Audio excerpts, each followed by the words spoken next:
darating ang panahon na mawawala tayo sa mundong ito.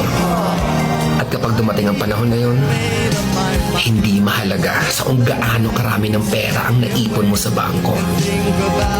Hindi rin mahalaga sa kung gaano ka successful sa trabaho or sa business mo. At lalong hindi mahalaga sa kung gaano kaganda ng mukha at ng katawan mo. Dahil ang mahalaga pagdating ng panahon na yun ay ang sagot sa tanong na naging masaya ka ba? Nagawa mo ba ang kagustuhan ng puso mo kahit pag-gaano ka malito sa mata ng mundo?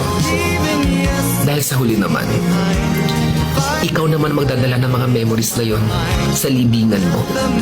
Hindi naman ang mga tao sa paligid mo.